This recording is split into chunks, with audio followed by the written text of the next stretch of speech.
I'm going to just say this right away, that I have no answers for anyone. I don't know what happened to me. I'm still having trouble accepting that it did indeed take place. There's evidence of it happening with marks all over my body, and the clear, vivid memory of the events. But alas, this is what went on at a place apparently called the Fun House. I woke up in a room, lit by nothing but moonlight spilling inside through the windows. I was sprawled out on the hardwood floor of what looked like a living room. When I woke up, I was flat on my stomach, and upon lifting my head to observe my surroundings, I noticed a thick, palpable layer of dust on the floor, and in turn on the side of my face. I stood up, finding myself to be barefoot. I was in the middle of a set of dust-covered furniture. One long couch, a love seat, and a big chair with an ottoman, all fixated to make the as-of-now fireplace the center of attention. This house was literally what nightmares were made of. The furniture was all dated at least 60-70 years, as were the black and white and sepia-toned pictures that lined the walls. Every movement created a seemingly amplified creaking sound that filled the entire house. The air inside the abode was damp and heavy, and it made me feel like gravity was working overtime. I looked down at my clothes and saw that they were tattered and torn, with dirt spots all over them, as if I had been rolling around or dragged all over the ground before ending up in the spot I woke up.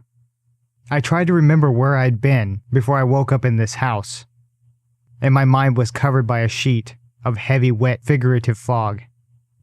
The last thing that I could remember was being at work. Not leaving work, not getting home from work, but actually being at work, on my computer.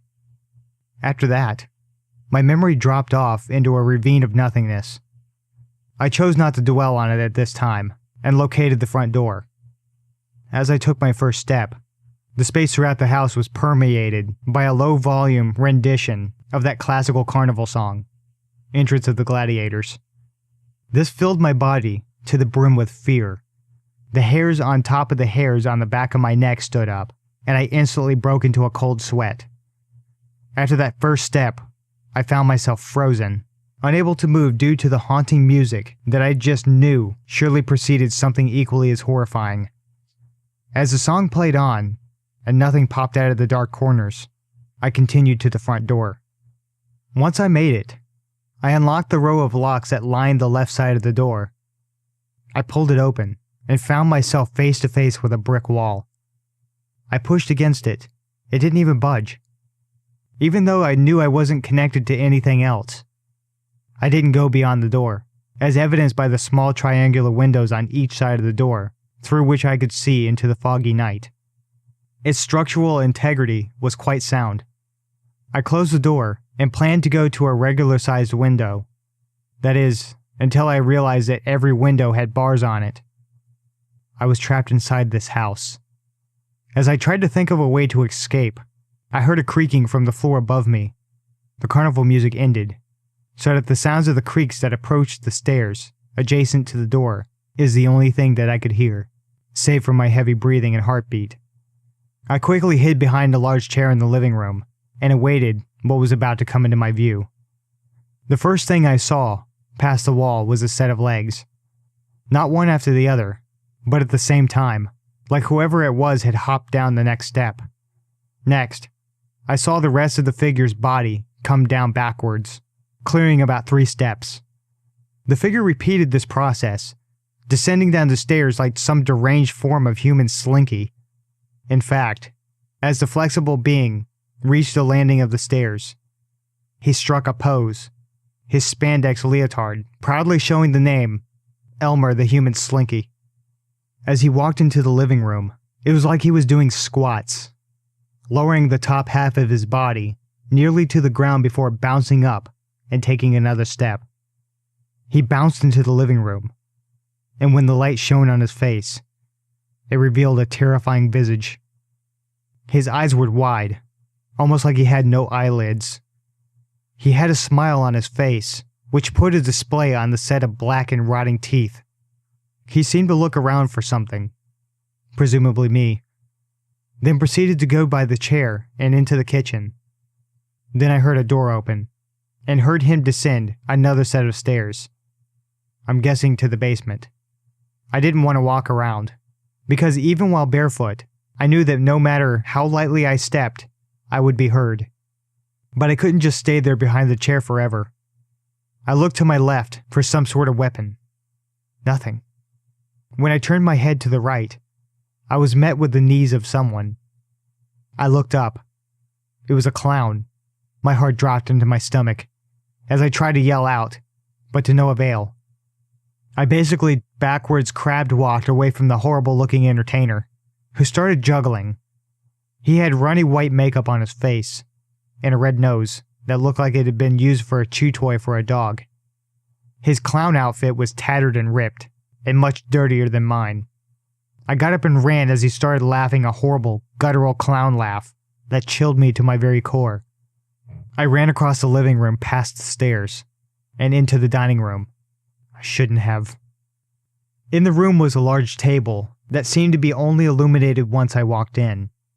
Seated around the table were 8 children, all dressed identically. Boys with the same haircuts, and the girls with the same haircuts. When I set foot into the room, they turned to me and smiled. There was one empty seat at the end of the table. In practically the blink of an eye, all the children were pointing at the empty seat, presumably wanting me to sit there. Yeah, no. I ran up the stairs and into the hallway with no lights.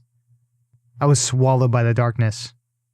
I felt my way down the hallway until I felt a doorframe. I found the handle and turned it, letting myself into a room that was filled with nothing but mirrors. I was going to turn around and leave before even stepping foot in, but was pushed in from behind, with the door slamming closed behind him. This room was small, but it had mirrors from the floor to the ceiling, including the back of the door. I was immediately disorientated. I walked through a small path I noticed, and basically said, "Fuck it." I kicked the mirror in front of me at the time, and it shattered. I kicked through another, and another. After what seemed like I had broken enough mirrors to have bad luck for the rest of my life, the room was more or less open, save for the frames of the mirrors. To my right was a door with a mirror on it, and I went to try it. And I went to it, only to find it locked. I looked around the room, and there was a small square cut out of the wall with a tunnel. Deciding it was my only way to go, I crawled. And much to my extreme terror, it was filled with hundreds, perhaps thousands, of spiders and centipedes. I could feel them crushing beneath my hands and knees as I hurriedly scuffled my way through the narrow passage, being sure to keep my mouth and eyes shut. I felt them crawling on my sleeves and my shirt, and up the legs of my pants, adding a tickle to the already unbearable event. I finally made it to another wall, which I punched through in my attempts to get out of that insect and infected burrow. I emerged through the wall in another room, and immediately stood up and shook myself off for what seemed like minutes, even going as far to take my clothes off and make sure they were void of any multi-legged mini monsters. Even so, that feeling of something crawling on me never left even to this day. It was when I got myself together that I noticed the closet. I really don't know what compelled me to check it, but I did. And inside, I found the hanging body of a man dressed in a worn-out business suit with holes where his eyes should have been. A rat scurried away out of the closet into the room, followed by some friends of his. I immediately turned and went for the door to the room. Thankfully, this time it was open. I returned to the hallway and looked to my left, seeing the third and last door before one at the very end of the hallway. I entered it, and it was a bathroom. When I say it was a bathroom, I don't mean a functioning one. The toilet was overflowing with feces and urine. The shower was coated with grime, in a layer with what I can only guess was blood pooled at the bottom. The sink was a mess of tangled hair, plugging up the drain, with some kind of black liquid staining the inside of the sink itself. I didn't even bother going in, as the smell was putrid and made me gag just from the initial whiff when I opened the door. I went to the final door at the end of the hall, and I slowly opened it, trying to peek and see what was inside. Before I could get a good look, I was pushed in from behind once again. I fell flat on my face. I looked up to see the clown and the slinky man. The clown was standing there, pulling a long ribbon out of his sleeve, staring at me with malice intent. The slinky man was arched over backwards, doing a crab walk for a few paces, then turning around and going back. I stood there frozen for what seemed like an eternity before I noticed a hole in the floor, in the corner adjacent to the two horrifying beings. There was a ladder. I knew that was my only way out of this room. I didn't hesitate. I took about 3 steps and I was there. I dropped down to a seated position with my legs down the shaft and found footing on the ladder. I sent the rest of my body down, and just before my head cleared the crest, I saw the 2 crazy-looking entertainers with angry looks on their faces coming towards me. The clown pulled the final ribbon from his sleeve and had a blade tied to the end of it. I crawled down the ladder and looked up. I saw 4 hands reaching down after me. Then, a piece of wood was slid over the opening, and I could hear a drill securing it to the floor. Down I went for quite a long time, until I reached the floor. I must have been in the basement. The floor was concrete. I still couldn't see, because the opening of the rest of the area was about 3 feet off the ground. I had to uncomfortably fit myself under, and I finally saw where I was. It looked like a butcher shop. Blood stained basically every surface. There were tables with cleavers and knives, all sizes lined up, filthy as they could possibly have been. Lucky I saw no meat of any kind. I made my way through the clear, blood-stained sheeting that acted as walls, and found myself in what looked like a bedroom. When I say look like, I meant there was a bed and a dresser in there. Inside was an area only enclosed by clear sheeting. On the bed was a woman with a blindfold, striking a different sexually influenced pose every few seconds. I didn't know what I was supposed to do, so I creeped my way by on the floor. Once I was past the bed, I looked behind me, and the woman was on all fours on the bed. She then pounced. I used all my strength and kicked off the ground, sending myself flying forwards onto my stomach. The woman hit the floor and writhed in pain for a moment. I shuffled forward and made it past a clear sheet that hung from above. I took one last look behind me before the sheet met its original placement and saw the woman quickly crawling after me, but stopping at the sheet. Then she let out an exaggerated cry, like a baby throwing a tantrum. Blurred through the sheet, I could see her return to the bed and throw a fit. I stood up and continued into the darkness before me. I finally reached a turn where I saw moonlight shining through something. It was a window, with no bars.